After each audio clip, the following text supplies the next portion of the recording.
Pemirsa, Anda masih menyaksikan dialog spesial bersama saya Karisma Christy.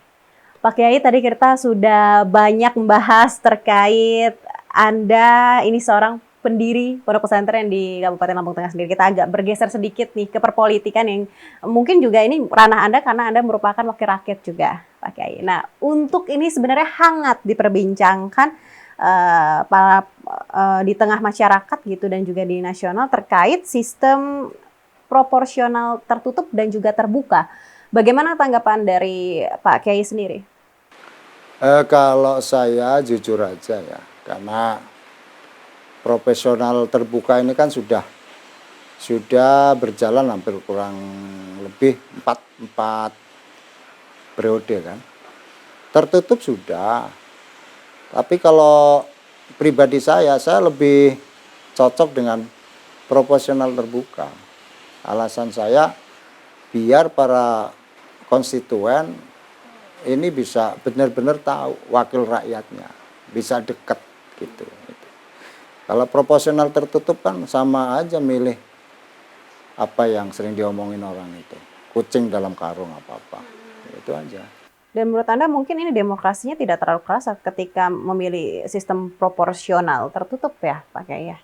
Kalau proporsional tertutup berarti merupakan satu kemunduran demokrasi kita yang semestinya kita sudah, ini kan pesta rakyat, maksudnya semua bisa menikmati kan, masyarakat bisa menikmati, semuanya para politisi bisa menikmati. Kita tarung ini ya gelandang sana gelandang sini kalau terbuka. Kalau tertutup ini kan punya otoriter partai, bukan lagi prajurit partai. Prajurit tidur nanti kalau tertutup. Tapi untuk di DPRD Kabupaten Lampung Tengah sendiri seperti apa tanggapannya Pak Kiai untuk rekan-rekan Anda sendiri nih di DPRD? Kalau rekan-rekan ya kalau pendapatnya sesuai dengan mungkin kapasitas dia. Kalau dia kapasitasnya dapat nomor urut 1 ya dia lebih cenderung tertutup. Iya. Karena dia sudah nggak secara langsung udah diuntungkan. Makanya dia kenceng juga kalau ngobrol di kantor, enaknya tertutup aja ini, tertutup ya. Karena dia mungkin di partai dia dapat pengurus yang atau sekretaris, ketua partai ya. Dia kalau saya juga jadi pengurus partai, saya cenderung tertutup kalau kepentingan pribadi saya gitu. Tapi ada baiknya berarti menurut Anda sendiri ini adalah sistem proporsional terbuka ya Pak Kiai? Ya sedikit sama-sama lah ya. Kalau orang tertutup katanya ini akan lebih mengurangi embrio para koruptor. Dulu tertutup juga banyak juga koruptor. Nah, alasannya kalau terbuka ini kan high cost-nya tinggi katanya ya. Tapi para politisi ini kan lebih dekat dengan konstituen gitu aja sih, secara emosional, secara moral. Nah, Lalu persiapan Anda sendiri seperti apa Pak Kiai untuk menjelang tahun politik ini? kalau saya mah santai-santai aja karena dunia ini kan sudah ada yang ngatur ya. Kalau tertutup ya selama saya nomor 1 oke, saya prajurit partai kan. Kalau terbuka ya oke aja. Mau tertutup mau terbuka ayo gitu, apa-apa. Oke, ini kita beralih sedikit, ini Anda juga DPRD gitu ya, pasti biasanya Anda tentu turun ke dapil gitu ya Pak Kiai. Lalu sejauh ini Pak Kiai, apakah keluhan-keluhan yang menonjol di tengah-tengah masyarakat sendiri terkait apapun itu yang disampaikan kepada Anda sendiri Pak? Kalau kita ini kan DPR ini namanya dewan, kan dewan kalau hilang N tinggal dewa, seolah semuanya ini urusan ini DPR ini mampu. Padahal kita ini bukan segala-galanya menurut pribadi saya. Tapi ya kalau mendengar keluhannya banyak sih. Ada yang mau ngelarin ngeluh sama kita, ada yang infrastruktur ngeluh sama kita. Bahkan kalau saya ini bukan keluhannya di dapil wilayah saya aja. Nah, sampai saya main ke wilayah lain aja, Pak ya ini gimana di sini? Ada masyarakat yang nggak paham bahwa ini bukan dapil saya juga, nggak paham ya. Karena kita ini memang tugasnya pengawasan yang terkait dengan kebijakan di daerah seperti infrastruktur dan pelayanan, ya kita hanya sekedar kita tampung dulu, nanti aspirasinya kita bawa ke kantor DPRD. Lalu tapi sejauh ini Pak Kiai, apa yang paling menonjol keluhannya? Keluhannya sekarang ini yang paling, karena ini kan musim tani nih, ya yang jelas pupuk ya, pupuk masih jarang, kemudian harga pertanian yang nggak stabil, dan keluhannya edukasinya kayak belum ketemu di pemerintahan. Kalau petani ini panen harganya turun, itu aja. Yang dia minta sama petani ini kalau bisa pas panen harganya juga standar.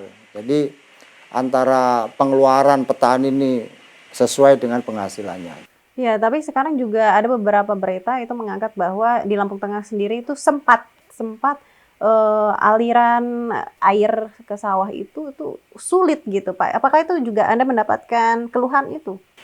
Di bulan-bulan awal ya, ini di Februari memang kan karena curah hujan turun, sehingga irigasi ini debit airnya di kanal sana di atas katanya kurang.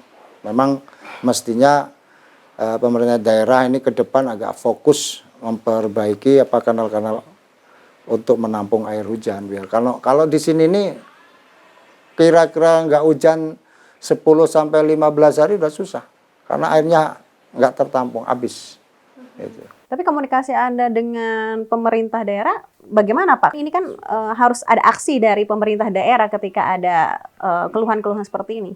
Kita sudah panggil ya pihak terkait, juga ada ketemu gimana solusinya, kemudian pelayanan terhadap mulai dari kalau di kampung ini ili-ili, pengairan itu saling ketemu. Kalau memang jarang nggak ada air, ya kita harus kasih tahu bagaimana.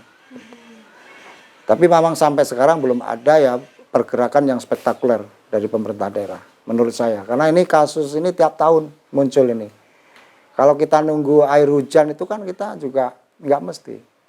Curah hujan mau lebat apa enggak. Tapi kalau kita memang kita sediakan fungsi tempat untuk penampungan air ini kita perbaiki, insya Allah kendala-kendala ini akan berkurang, minimal berkurang. Tidak menjadi keluhan petani yang tiap tahun terjadi. Lalu ini bisa dibilang bahwa mungkin dari pandangan Anda pemerintah kurang tanggap gitu untuk mengatasi ini gitu. Lalu seperti apa Pak Kiai solusinya menurut Anda? Menurut saya memang kurang serius ya masalah pertanian. Karena ini, tapi wilayah-wilayah daerah sini ya, kalau Kalirejo ke sana kan sudah bagus. Untuk di bagian WS Seputih ini kurang serius menurut saya, karena kasus kekurangan air ini hampir tiap tahun. Harapan saya ya ke depan ini kita akan panggil, kalau memang nggak serius kan kita anggarkan mau minta berapa miliar kan gitu. Karena untuk ketahanan pangan.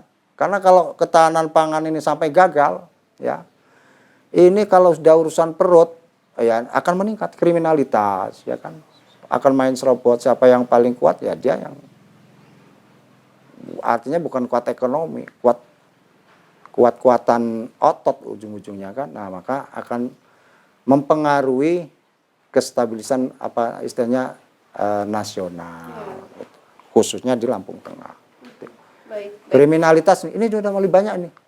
Kemarin saya turun di Mujirayu, lurahnya ketemu saya, 4 orang banyak, bahwa sekarang di Mujirayu ini hampir 2 malam sekali kemalingan ayam sama motor.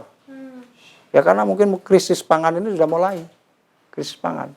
Kalau udah urusan dengan perut, nggak serius penanganannya, ya yang tadinya nggak maling akan kumat maling-malingnya ini.